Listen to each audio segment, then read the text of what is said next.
নমস্কার, আপনারা শুনছেন রবীন্দ্রনাথ ঠাকুরের ছোট গল্প দিদি, প্রথম পরিচ্ছেদ। পল্লীবাসিনী কোনো এক হতভাগিনীর অন্যায়কারী অত্যাচারী স্বামীর দুষ্কৃতি সকল সবিস্তারে বর্ণনপূর্বক প্রতিবেশিনী তারা অত্যন্ত সংক্ষেপে নিজের রায় প্রকাশ করিয়া কহিল, এমন স্বামীর মুখে আগুন। শুনিয়া জয়গোপাল বাবুর স্ত্রী শশী অত্যন্ত পীড়া অনুভব করিল। স্বামী জাতির মুখে চুরুটের আগুন ছাড়া অন্য কোনো প্রকার আগুন কোনো অবস্থাতেই কামনা করা স্ত্রী জাতির শোভা পায় না। অতএব এ সম্বন্ধে তিনি কিঞ্চিত সংকোচ প্রকাশ করাতে কঠিন হৃদয় তারা দ্বিগুণ উৎসাহের সহিত কহিল, এমন স্বামী থাকার চেয়ে 7 জন্ম বিধবা হওয়া ভালো। এই বলিয়া সে সভাভঙ্গ করিয়া চলিয়া গেল। শশী মনে মনে করিল, স্বামীর এমন কোনো অপরাধ কল্পনা করিতে পারি না যাহাতে তাহার প্রতি মনের ভাব এত কঠিন হইয়া উঠিতে পারে। এই কথা মনের মধ্যে আলোচনা করিতে করিতেই তাহার কোমল হৃদয়ের সমস্ত প্রীতিরস তাহার প্রবাসী স্বামীর অভিমুখে উচ্ছ্বসিত হইয়া উঠিল। শয্যাতলে তাহার স্বামী যে অংশে শয়ন করিত সেই অংশের ওপর বাহু প্রসারণ করিয়া পড়িয়া শূন্য বালিশকে চুম্বন করিল। বালিশের মধ্যে স্বামীর মাথার আঘ্রাণ অনুভব করিল এবং দ্বার রুদ্ধ করিয়া কাঠের বাক্স হইতে স্বামীর একখানি বহুকালে লুপ্তপ্রায় ফটোগ্রাফ এবং হাতের লেখা চিঠিগুলি বাহির করিয়া বসিল। সেদিনকার নিস্তব্ধ মধ্যাহ্ন এই রূপে নিভৃত কক্ষে নির্জন চিন্তায়, পুরাতন স্মৃতিতে এবং বিষাদের অশ্রুজলে কাটিয়া গেল। শশীকলা এবং জয়গোপালের যে নব দাম্পত্য তাহা নহে। বাল্যকালে বিবাহ হইয়াছিল, ইতিমধ্যে সন্তানাদিও হইয়াছে। উভয়ে বহুকাল একত্রে অবস্থান করিয়া নিতান্ত সহজ সাধারণভাবেই দিন কাটিয়াছে। কোনো পক্ষেই অপরিমিত প্রেমোচ্ছ্বাসের কোনো লক্ষণ দেখা যায় নাই। প্রায় 16 বৎসর একাদিক্রমে অবিচ্ছেদে যাপন করিয়া হঠাৎ কর্মবশে তাহার স্বামী বিদেশে চলিয়া যাওয়ার পর শশীর মনে একটা প্রবল প্রেমাবেগ জাগ্রত হইয়া উঠিল। বিরহের দ্বারা বন্ধনে যতই টান পড়িল, কোমল হৃদয়ে প্রেমের ফাঁস ততই শক্ত করিয়া আঁটিয়া ধরিল। ঢিলা অবস্থায় যাহার অস্তিত্ব অনুভব করিতে পারে নাই, এখন তাহার বেদনা টনটন করিতে লাগিল। তাই আজ এতদিন পরে এত বয়সে ছেলের মা হইয়া শশী বসন্ত মধ্যাহ্নে নির্জন ঘরে বিরহ শয্যায় উন্মেষিত যৌবনা নববধূর সুখস্বপ্ন দেখিতে লাগিল। যে প্রেম অজ্ঞাতভাবে জীবনের সম্মুখ দিয়া প্রবাহিত হইয়া গিয়াছে, সহসা আজ তাহার এই কলগীতি শব্দে জাগ্রত হইয়া মনে মনে তাহারই উজান বাহিয়া দুই তীরে বহু দূরে অনেক সোনার পুরী, অনেক কুঞ্জবন দেখিতে লাগিল। কিন্তু সেই অতীত সুখ সম্ভাবনার মধ্যে এখন আর পদার্পণ করিবার স্থান নাই। মনে করিতে লাগিল, এইবার যখন স্বামীকে নিকটে পাইব তখন জীবনকে নীরস এবং বসন্তকে নিষ্ফল হইতে দিব না। কতদিন কতবার তুচ্ছ তর্কে, সামান্য কলহে স্বামীর প্রতি যে উপদ্রব করিয়াছি, আজ অনুতপ্ত চিত্তে একান্ত মনে সংকল্প করিল, আর কখনোই সে অসহিষ্ণুতা প্রকাশ করিব না। স্বামীর ইচ্ছায় বাধা দিব না, স্বামীর আদেশ পালন করিব। প্রীতিপূর্ণ নম্র হৃদয়ে স্বামীর ভালো মন্দ সমস্ত আচরণ সহ্য করিবে, কারণ স্বামী সর্বস্ব, স্বামী প্রিয়তম, স্বামী দেবতা। অনেকদিন পর্যন্ত শশীকলা তাহার পিতামাতার একমাত্র আদরের কন্যা ছিল। সেই জন্য জয়গোপাল যদিও সামান্য চাকরি করিত, তবু ভবিষ্যতের জন্য তাহার কিছুমাত্র ভাবনা ছিল না। পল্লীগ্রামে রাজভোগে থাকিবার পক্ষে তাহার শ্বশুরের যথেষ্ট সম্পত্তি ছিল। এমন সময় নিতান্ত অকালে প্রায় বৃদ্ধ বয়সে শশীকলার পিতা কালীপ্রসন্নের একটি পুত্র সন্তান জন্মিল। সত্য কথা বলিতে কি, পিতামাতার এই রূপ অনপেক্ষিত অসঙ্গত অন্যায় আচরণে শশী মনে মনে অত্যন্ত ক্ষুণ্ণ হইয়াছিলেন। জয়গোপালও সবিশেষ প্রীতিলাভ করে নাই। অধিক বয়সের ছেলেটির প্রতি পিতামাতার স্নেহ অত্যন্ত ঘনীভূত হইয়া উঠিল। এই নবাগত ক্ষুদ্রকায় স্তন্যপিপাসু নিদ্রাতুর বালকটি অজ্ঞাতসারে এই দুর্বল হস্তের অতি ক্ষুদ্র বদ্ধ মুষ্টির মধ্যে জয়গোপালের সমস্ত আশা ভরসা যখন অপহরণ করিয়া বসিল, তখন সে আসামের চা বাগানে একটি চাকরি লইল। নিকটবর্তী স্থানে চাকরির সন্ধান করিতে সকলেই তাহাকে পীড়াপিড়ি করিয়াছিল, কিন্তু সর্বসাধারণের উপর রাগ করিয়াই হোক বা চা বাগানে দ্রুত বাড়িয়া উঠিবার কোনো উপায় জানিয়াই হোক, জয়গোপাল কাহারও কথায় কর্ণপাত করিল না। শশীকে সন্তান সহ তাহার বাপের বাড়ি রাখিয়া সে আসামে চলিয়া গেল। বিবাহিত জীবনে স্বামী স্ত্রীর এই প্রথম বিচ্ছেদ। এই ঘটনায় শিশু ভ্রাতাটির প্রতি শশীকলার ভারী রাগ হইল। যে মনের আক্ষেপ মুখ ফুটিয়া বলিবার জো নাই, তাহারই আক্রোশটা সবচেয়ে বেশি হয়।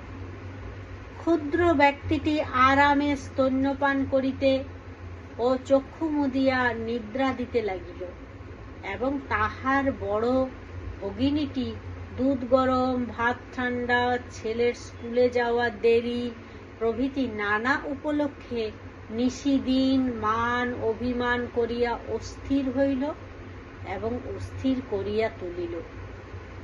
অল্পদিনের মধ্যেই ছেলেটির মার মৃত্যু হইল।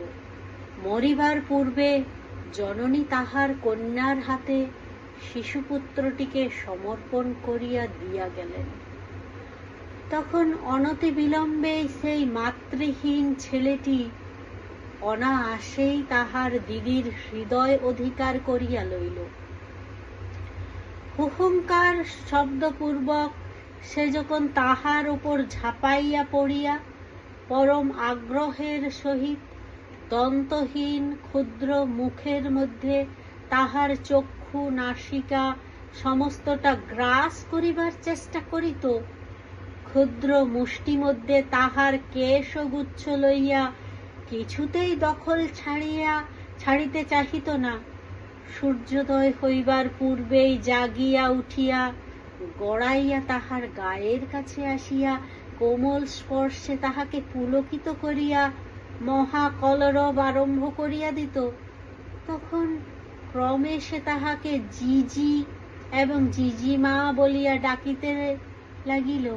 তখন কাজকর্ম ও অবসরের সময় নিষিদ্ধ কার্য করিয়া, নিষিদ্ধ খাদ্য খাইয়া, নিষিদ্ধ স্থানে গমন পূর্বক তাহার প্রতি বিধিমতো উপদ্রব আরম্ভ করিয়া দিল। তখন শশী আর থাকিতে পারিল না। এই স্বেচ্ছাচারী ক্ষুদ্র অত্যাচারীর নিকটে সম্পূর্ণ রূপে আত্মসমর্পণ করিয়া দিল। ছেলেটির মা ছিল না বলিয়া তাহার প্রতি তাহার আধিপত্য ঢের বেশি হইল। দ্বিতীয় পরিচ্ছেদ। ছেলেটির নাম হইল নীলমণি।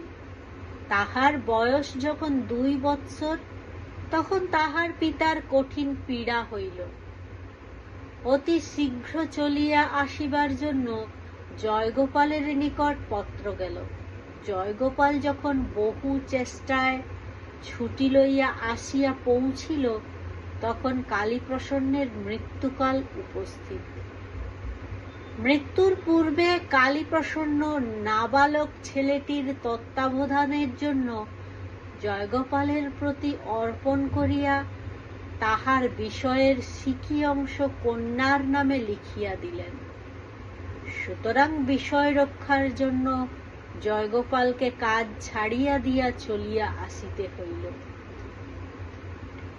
অনেক দিনের পরে স্বামী স্ত্রীর পুনর্মিলন হইল।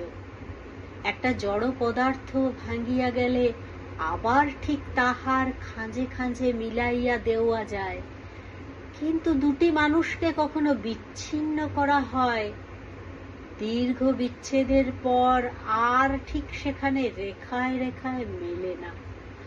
কারণ মন জিনিসটা সজীব পদার্থ, নিমেষে নিমেষে তাহার পরিণতি এবং পরিবর্তন।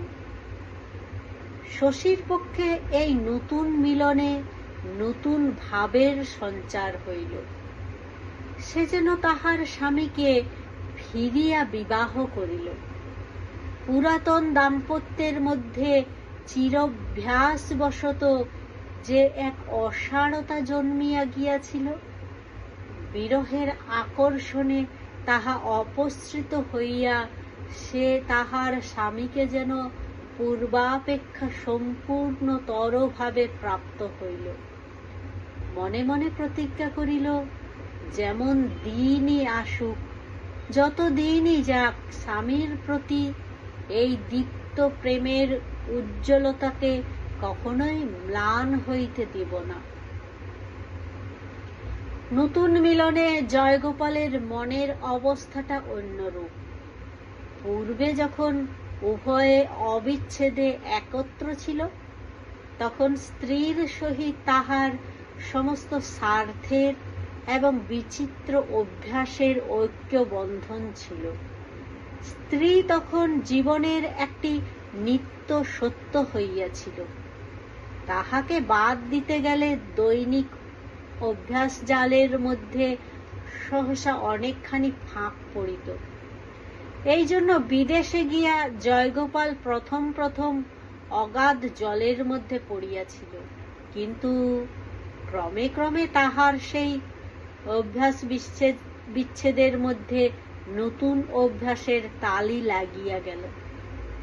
কেবল তাহাই নহে, পূর্বে নিতান্ত নিশ্চেষ্ট নিশ্চিন্ত ভাবে তাহার দিন কাটিয়া যাইত।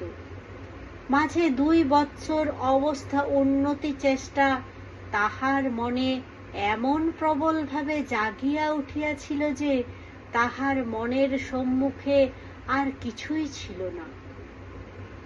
এই নতুন নেশার তীব্রতার তুলনায় তাহার পূর্ব জীবন বস্তুহীন ছায়ার মতো দেখাইতে লাগিল। স্ত্রীলোকের প্রকৃতিতে প্রধান পরিবর্তন ঘটায় প্রেম এবং পুরুষের ঘটায় দুশ্চেষ্টা। জয়গোপাল 2 বৎসর পরে আসিয়া অবিকল তাহার পূর্ব স্ত্রীটিকে ফিরিয়া পাইল না। তাহার স্ত্রীর জীবনে শিশু শ্যালকটি একটা নতুন পরিসর বৃদ্ধি করিয়াছে। এই অংশটি তাহার পক্ষে সম্পূর্ণ অপরিচিত। এই অংশে স্ত্রীর সহিত তাহার কোনো যোগ নাই। স্ত্রী তাহাকে আপনার এই শিশু স্নেহের ভাগ দিবার অনেক চেষ্টা করিত, কিন্তু ঠিক কৃতকার্য হইত কিনা বলিতে পারি না। শশী নীলমণিকে কোলে করিয়া আনিয়া হাস্য মুখে তাহার স্বামীর সম্মুখে ধরিত। নীলমণি প্রাণপণে শশীর গলা জড়াইয়া ধরিয়া তাহার কাঁধে মুখ লুকাইত। কোন প্রকার কুটুম্বিতার খাতির মানিত না। শশীর ইচ্ছা তাহার এই ক্ষুদ্র ভ্রাতাটির যত প্রকার মন ভুলাইবার বিদ্যা আয়ত্ত আছে, সবগুলি জয়গোপালের নিকট প্রকাশ হয়। কিন্তু জয়গোপালও সেজন্য বিশেষ আগ্রহ অনুভব করিত না, এবং শিশুটিও বিশেষ উৎসাহ দেখাইত না। জয়গোপাল কিছুতেই বুঝিতে পারিত না এই কৃশকায় বৃহৎ মস্তক, গম্ভীর মুখ, শ্যামবর্ণ ছেলেটার মধ্যে এমন কি আছে যে জন্য তাহার প্রতি এতটা স্নেহের অপব্যয় করা হইতেছে। ভালোবাসার ভাবগতিক মেয়েরা খুব চট করিয়া বুঝে। শশী অবিলম্বেই বুঝিল জয়গোপাল নীলমণির প্রতি বিশেষ অনুরক্ত নহে। তখন ভাইটিকে সে বিশেষ সাবধানে আড়াল করিয়া রাখিত। স্বামীর স্নেহহীন বিরাগ দৃষ্টি হইতে তাহাকে তফাতে তফাতে রাখিতে চেষ্টা করিত।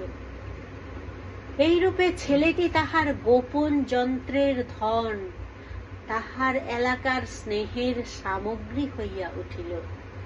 সকলেই জানেন, স্নেহ যত গোপনের, যত নির্জনের হয়, ততই প্রবল হইয়া থাকে। নীলমণি কাঁদিলে জয়গোপাল অত্যন্ত বিরক্ত হইয়া উঠিত। এই জন্য শশী তাহাকে তাড়াতাড়ি বুকের মধ্যে চাপিয়া সমস্ত প্রাণ দিয়া, বুক দিয়া তাহার কান্না থামাইবার চেষ্টা করিত।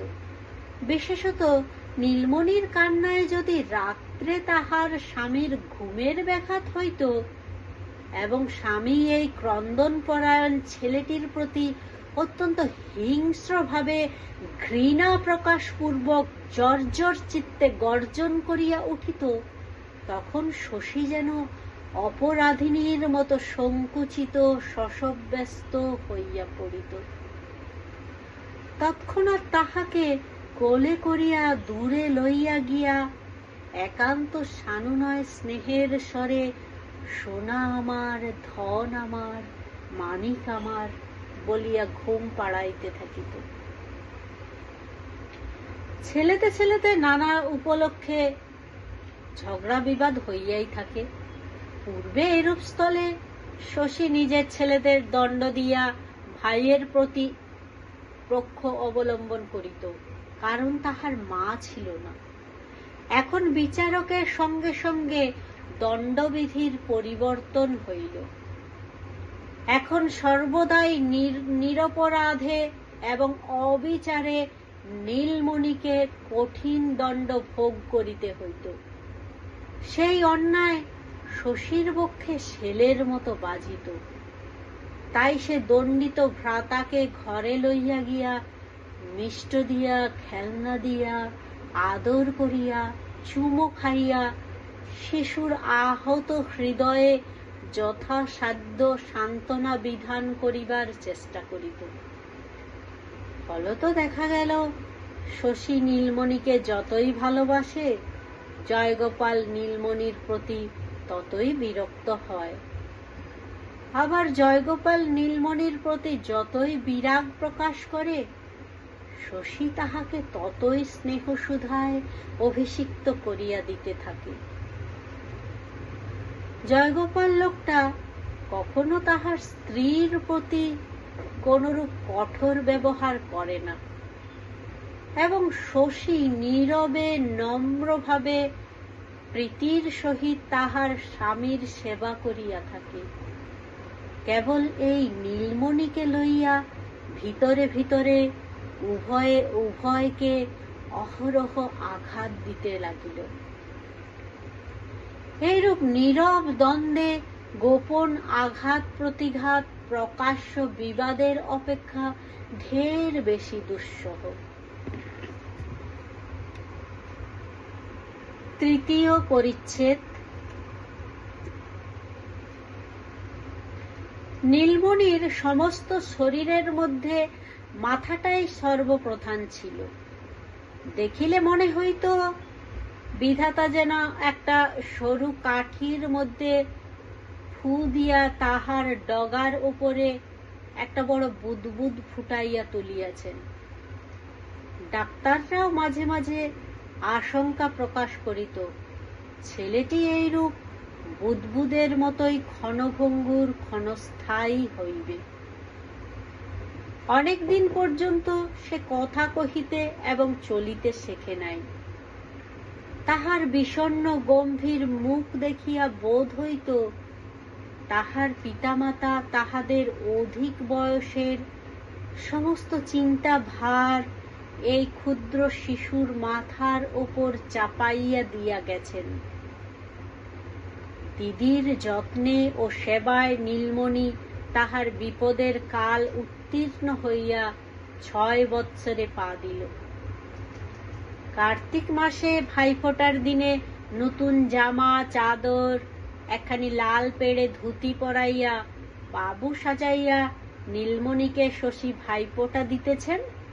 এমন সময় পূর্বোক্ত স্পষ্টভাষিনী প্রতিবেশিনী তারা আসিয়া কথায় কথায় শশীর সহিত ঝগড়া বাঁধাইয়া দিল।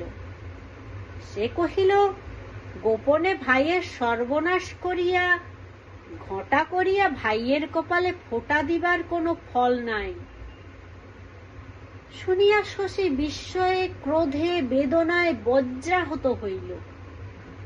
অবশেষে শুনিতে পাইল তাহার স্বামী স্ত্রীতে পরামর্শ করিয়া নাবালক নীলমণির সম্পত্তি খাজনার দায়ে নিলাম করাইয়া তাহার স্বামীর পিস্তত ভাইয়ের নামে বেনামি করিয়া কিনিয়াছে। শুনিয়া শশী অভিশাপ দিল, যাহারা এত বড় মিথ্যা কথা রটনা করিতে পারে তাহাদের মুখে কুষ্ঠ হোক। এই বলিয়া সরোদনে স্বামীর নিকট উপস্থিত হইয়া জনশ্রুতির কথা তাহাকে জানাইল। জয়গোপাল কহিল, আজকালকার দিনে কাহাকেও বিশ্বাস করিবার জো নাই। উপেন আমার আপন পিস্তত ভাই, তাহার উপরে বিষয়ের ভার দিয়া আমি সম্পূর্ণ নিশ্চিন্ত ছিলাম। সে কখন গোপনে খাজনা বাকি ফেলিয়া মহল হাসিলপুর নিজে কিনিয়া লইয়াছে আমি জানিতেও পারি নাই। শশী আশ্চর্য হইয়া জিজ্ঞাসা করিল, নালিশ করিবে না? জয়গোপাল কহিল, ভাইয়ের নামে নালিশ করি কি করিয়া, এবং নালিশ করিয়াও তো কোনো ফল নাই, কেবল অর্থ কষ্ট। স্বামীর কথা বিশ্বাস করা শশীর পরম কর্তব্য, কিন্তু কিছুতেই বিশ্বাস করিতে পারিল না। তখন এই সুখের সংসার, এই প্রেমের গার্হস্থ্য সহসা তাহার নিকট অত্যন্ত বিকট বিভৎস আকার ধারণ করিয়া দেখা দিল। যে সংসারকে আপনার পরম আশ্রয় বলিয়া মনে হইত, হঠাৎ দেখিল সে একটা নিষ্ঠুর ফাঁদ। তাহাদের 2 ভাই বোনকে চারিদিক হইতে ঘিরিয়া ধরিয়াছে। সে একা স্ত্রীলোক অসহায় নীলমণিকে কেমন করিয়া রক্ষা করিবে ভাবিয়া কুল কিনারা পাইল না। যতই চিন্তা করিতে লাগিল, ততই ভয়ে এবং ঘৃণায় বিপন্ন বালক ভ্রাতাটির প্রতি অপরিসীম স্নেহে তাহার হৃদয় পরিপূর্ণ হইয়া উঠিল। তাহার মনে হইতে লাগিল, সে যদি উপায় জানিত তবে লাট সাহেবের নিকট নিবেদন করিয়া, এমনকি মহারানীর নিকট পত্র লিখিয়া তাহার ভাইয়ের সম্পত্তি রক্ষা করিতে পারিত। মহারানী কখনোই নীলমণির বার্ষিক 758 টাকা মুনাফায় হাসিলপুর মহল বিক্রয় হইতে দিতেন না। এই রূপে শশী যখন একেবারে মহারানীর নিকট দরবার করিয়া তাহার পিস্তত দেবরকে সম্পূর্ণ জব্দ করিয়া দিবার উপায় চিন্তা করিতেছেন, তখন হঠাৎ নীলমণির জ্বর আসিয়া আক্ষেপ সহকারে মূর্ছা হইতে লাগিল। জয়গোপাল এক গ্রাম্য নেটিভ ডাক্তারকে ডাকিল। শশী ভালো ডাক্তারের জন্য অনুরোধ করাতে জয়গোপাল কহিল, কেন, মতিলাল মন্দ ডাক্তার কি? শশী তখন তাহার পায়ে পড়িল, মাথার দিব্যি দিল। জয়গোপাল বলিল, আচ্ছা, শহর হইতে ডাক্তার ডাকিতে পাঠাইতেছি। শশী নীলমণিকে কোলে করিয়া বুকে করিয়া পড়িয়া রহিল। নীলমণিও তাহাকে এক দণ্ড চোখের আড়াল হইতে দেয় না। পাছে ফাঁকি দিয়া পালায়, এই ভয়ে তাহাকে জড়াইয়া থাকে। এমনকি ঘুমাইয়া পড়িলেও আঁচলটি ছাড়ে না। সমস্ত দিন এমনি ভাবে কাটিলে সন্ধ্যার পর জয়গোপাল আসিয়া বলিল, শহরে ডাক্তারবাবুকে পাওয়া গেল না, তিনি দূরে কোথাও রোগী দেখিতে গিয়াছেন। ইহাও বলিল, মকদ্দমা উপলক্ষে আমাকে আজই অন্যত্র যাইতে হইতেছে। আমি মতিলালকে বলিয়া গেলাম, সে নিয়মিত আসিয়া রোগী দেখিয়া যাইবে। রাত্রে নীলমণি ঘুমের ঘরে প্রলাপ বকিল। প্রাতঃকালেই শশী কিছুমাত্র বিচার না করিয়া রোগী ভ্রাতাকে লইয়া নৌকা চড়িয়া একেবারে শহরে গিয়া ডাক্তারের বাড়ি উপস্থিত হইল। ডাক্তার বাড়িতেই আছেন, শহর ছাড়িয়া কোথাও যান নাই। ভদ্র স্ত্রীলোক দেখিয়া তিনি তাড়াতাড়ি বাসা ঠিক করিয়া একটি প্রাচীন বিধবার তত্ত্বাবধানে শশীকে প্রতিষ্ঠিত করিয়া দিলেন এবং ছেলেটির চিকিৎসা আরম্ভ করিলেন। পরদিনই জয়গোপাল আসিয়া উপস্থিত। ক্রোধে অগ্নিমূর্তি হইয়া স্ত্রীকে তৎক্ষণাৎ তাহার সহিত ফিরিতে অনুমতি করিল। স্ত্রী কহিল, আমাকে যদি কাটিয়া ফেলো তবু আমি এখন ফিরিব না। তোমরা আমার নীলমণিকে মারিয়া ফেলিতে চাও। উহার মা নাই, বাপ নাই, আমি ছাড়া উহার আর কেহ নাই। আমি উহাকে রক্ষা করিব। জয়গোপাল রাগিয়া কহিল, তবে এইখানেই থাকো, তুমি আর আমার ঘরে ফিরিও না। শশী তখন প্রদীপ্ত হইয়া উঠিয়া কহিল, ঘর তোমার কি? আমার ভাইয়ের তো ঘর। জয়গোপাল কহিল, আচ্ছা, সে দেখা যাইবে। পাড়ার লোকে এই ঘটনায় কিছুদিন খুব আন্দোলন করিতে লাগিল। প্রতিবেশিনী তারা কহিল, স্বামীর সঙ্গে ঝগড়া করিতে হয়, ঘরে বসিয়া কর না বাপু। ঘর ছাড়িয়া যাইবার আবশ্যক কি? হাজার হোক, স্বামী তো বটে।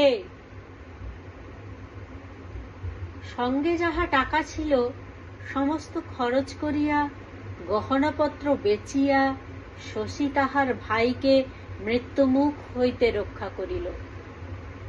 তখন সে খবর পাইল দারিগ্রামে তাহার যে বড় জোত ছিল, সে জোতের উপরে তাহাদের বাড়ি। নানা রূপে যাহার প্রায় আয় বার্ষিক ১৫০০ টাকা হইবে, সেই জোতটা জমিদারের সহিত যোগ করিয়া জয়গোপাল নিজের নামে খারিজ করিয়া লইয়াছে। এখন বিষয়টি সমস্তই তাহাদের, তাহার ভাইয়ের নহে। ব্যামো হইতে সারিয়া উঠিয়া নীলমণি করুণ স্বরে বলিতে লাগিল, দিদি, বাড়ি চলো। সেখানে তাহার সঙ্গী ভাগিনেয়দের সঙ্গে তাহার মন কেমন করিতেছে, তাই বারংবার বলিল, দিদি, আমাদের সেই ঘরে চলো না দিদি। শুনিয়া দিদি কেবলই কাঁদিতে লাগিল, আমাদের ঘর আর কোথায়? কিন্তু কেবল কাঁদিয়া কোনো ফল নাই। তখন পৃথিবীতে দিদি ছাড়া তাহার ভাইয়ের আর কেহ ছিল না। ইহা ভাবিয়া চোখের জল মুছিয়া শশী ডেপুটি ম্যাজিস্ট্রেট তারিণীবাবুর অন্তঃপুরে গিয়া তাহার স্ত্রীকে ধরিল। ডেপুটি বাবু জয়গোপালকে চিনিতেন। ভদ্রঘরের স্ত্রী ঘরের বাহির হইয়া বিষয় সম্পত্তি লইয়া স্বামীর সহিত বিবাদে প্রবৃত্ত হইতে চাহে, ইহাতে শশীর প্রতি তিনি বিশেষ বিরক্ত হইলেন। তাহাকে ভুলাইয়া রাখিয়া তৎক্ষণাৎ জয়গোপালকে পত্র লিখিলেন।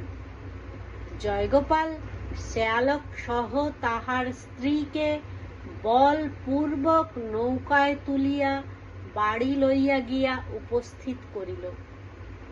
স্বামী স্ত্রীতে দ্বিতীয় বিচ্ছেদের পর পুনশ্চ এই দ্বিতীয়বার মিলন হইল। প্রজাপতির নির্বন্ধ। অনেকদিন পরে ঘরে ফিরিয়া পুরাতন সহচরীদিগকে পাইয়া নীলমণি বড় আনন্দে খেলিয়া বেড়াইতে লাগিল।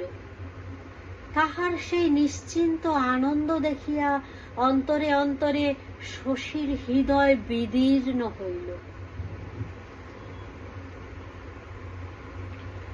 চতুর্থ পরিচ্ছেদ। শীতকালে ম্যাজিস্ট্রেট সাহেব মফস্বল পর্যবেক্ষণে বাহির হইয়া শিকার সন্ধানে গ্রামের মধ্যে তাঁবু ফেলিয়াছেন। গ্রামের পথে সাহেবের সঙ্গে নীলমণির সাক্ষাৎ হয়। অন্য বালকেরা তাহাকে দেখিয়া চাণক্য শ্লোকের কিঞ্চিত পরিবর্তনপূর্বক নখী, দন্তি, শৃঙ্গী প্রভৃতির সহিত সাহেবকেও যোগ করিয়া যথেষ্ট দূরে সরিয়া গেল। কিন্তু সুগম্ভীর প্রকৃতি নীলমণি অটল কৌতূহলের সহিত প্রশান্তভাবে সাহেবকে নিরীক্ষণ করিয়া দেখিতে লাগিল। সাহেব সকৌতুকে কাছে আসিয়া তাহাকে জিজ্ঞাসা করিলেন, তুমি পাঠশালায় পড়ো? বালক নীরবে মাথা নাড়িয়া জানাইল, হ্যাঁ। সাহেব জিজ্ঞাসা করিলেন, তুমি কোন পুস্তক পড়িয়া থাকো? নীলমণি পুস্তক শব্দের অর্থ না বুঝিয়া নিস্তব্ধভাবে ম্যাজিস্ট্রেটের মুখের দিকে চাহিয়া রহিল। ম্যাজিস্ট্রেট সাহেবের সহিত এই পরিচয়ের কথা নীলমণি অত্যন্ত উৎসাহের সহিত তাহার দিদির নিকট বর্ণনা করিল। মধ্যাহ্নে চাপকান প্যান্টুলুন পাগড়ি পরিয়া জয়গোপাল ম্যাজিস্ট্রেটকে সেলাম করিতে গিয়াছে। অর্থী, প্রত্যার্থী, চাপরাশি, কনস্টেবলে চারিদিকে লোকারণ্য। সাহেব গরমের ভয়ে তাঁবুর বাহিরে খোলা ছায়ায় ক্যাম্প টেবিল পাতিয়া বসিয়াছেন এবং জয়গোপালকে চৌকিতে বসাইয়া তাহাকে স্থানীয় অবস্থা জিজ্ঞাসা করিতেছেন। জয়গোপাল তাহার গ্রামবাসী সর্বসাধারণের সমক্ষে এই গৌরবের আসন অধিকার করিয়া মনে মনে স্ফীত হইতেছিল এবং মনে করিতেছিল, এই সময়ে চক্রবর্তীরা এবং নন্দীরা কেহ আসিয়া দেখিয়া যায় তো বেশ হয়। এমন সময় নীলমণিকে সঙ্গে করিয়া অবগুণ্ঠানাবৃত একটি স্ত্রীলোক একেবারে ম্যাজিস্ট্রেটের সম্মুখে আসিয়া দাঁড়াইল। কহিল, সাহেব, তোমার হাতে আমার এই অনাথ ভাইটিকে সমর্পণ করিলাম, তুমি ইহাকে রক্ষা করো। সাহেব তাহার সেই পূর্ব পরিচিত বৃহৎ মস্তক গম্ভীর প্রকৃতি বালকটিকে দেখিয়া এবং স্ত্রীলোকটিকে ভদ্র স্ত্রীলোক বলিয়া অনুমান করিয়া তৎক্ষণাৎ উঠিয়া দাঁড়াইলেন। কহিলেন, আপনি তাঁবুতে প্রবেশ করুন। স্ত্রীলোকটি বলিল, আমার যাহা বলিবার আছে আমি এইখানেই বলিব। জয়গোপাল বিবর্ণ মুখে ছটপট করিতে লাগিল। কৌতূহলী গ্রামের লোকেরা পরম কৌতুক অনুভব করিয়া চারিদিকে ঘেঁষিয়া আসিবার উপক্রম করিল। সাহেব বেত উচাইবা মাত্র সকলে দৌড় দিল।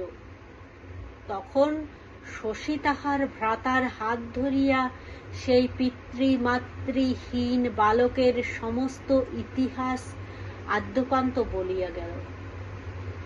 জয়গোপাল মধ্যে মধ্যে বাধা দিবার উপক্রম করাতে ম্যাজিস্ট্রেট রক্তবর্ণ মুখে গর্জন করিয়া বলিয়া উঠিলেন, চুপ রও, এবং বেত্যাজ্ঞ দ্বারা তাহাকে চৌকি ছাড়িয়া সম্মুখে দাঁড়াইতে নির্দেশ করিয়া দিলেন। জয়গোপাল মনে মনে শশীর প্রতি গর্জন করিতে করিতে চুপ করিয়া দাঁড়াইয়া রহিল। নীলমণি দিদির অত্যন্ত কাছে ঘেঁষিয়া অবাক হইয়া দাঁড়াইয়া শুনিতে লাগিল। শশীর কথা শেষ হইলে ম্যাজিস্ট্রেট জয়গোপালকে গুটিকতক প্রশ্ন করিলেন এবং তাহার উত্তর শুনিয়া অনেকক্ষণ চুপ করিয়া থাকিয়া শশীকে সম্বোধনপূর্বক কহিলেন, বাছা, এ মকদ্দমা যদিও আমার কাছে উঠিতে পারে না, তথাপি তুমি নিশ্চিন্তে থাকো, এ সম্বন্ধে যাহা কর্তব্য আমি করিব। তুমি তোমার ভাইটিকে লইয়া নির্ভয়ে বাড়ি ফিরিয়া যাইতে পারো। শশী কহিল, সাহেব, যতদিন নিজের বাড়ি ও না ফিরিয়া পায়, ততদিন আমার ভাইকে বাড়ি লইয়া যাইতে সাহস করি না। এখন নীলমণিকে তুমি নিজের কাছে না রাখিলে উহাকে কেহ রক্ষা করিতে পারিবে না। সাহেব কহিলেন, তুমি কোথায় যাইবে? শশী কহিল, আমি আমার স্বামীর ঘরে ফিরিয়া যাইব, আমার কোনো ভাবনা নাই। সাহেব ঈষৎ হাসিয়া অগত্যা এই গলায় মাদুলি পরা, কৃষকায় শ্যামবর্ণ, গম্ভীর প্রশান্ত মৃদু স্বভাব বাঙালির ছেলেটিকে সঙ্গে লইতে রাজি হইলেন। তখন শশী বিদায় লইবার সময় বালক তাহাকে আঁচল চাপিয়া ধরিল। সাহেব কহিলেন, বাবা, তোমার কোনো ভয় নেই, এসো। ঘোমটার মধ্যে হইতে অবিরল অশ্রু মোচন করিতে করিতে শশী কহিল, লক্ষ্মী ভাই, যা ভাই, আবার তোর দিদির সঙ্গে দেখা হবে। এই বলিয়া তাহাকে আলিঙ্গন করিয়া তাহার মাথায় পিঠে হাত বুলাইয়া কোনো মতে আপন অঞ্চল ছাড়াইয়া তাড়াতাড়ি সে চলিয়া গেল। অমনি সাহেব নীলমণিকে বাম হস্তের দ্বারা বেষ্টন করিয়া ধরিলেন। সে দিদি গো দিদি করিয়া উচ্চস্বরে ক্রন্দন করিতে লাগিল। শশী একবার ফিরিয়া চাহিয়া দূর হইতে প্রসারিত দক্ষিণ হস্তে তাহার প্রতি নীরবে সান্ত্বনা প্রেরণ করিয়া বিদীর্ণ হৃদয়ে চলিয়া গেল। আবার সেই বহুকালের চিরপরিচিত পুরাতন ঘরে স্বামী স্ত্রীর মিলন হইল, প্রজাপতির নির্বন্ধ।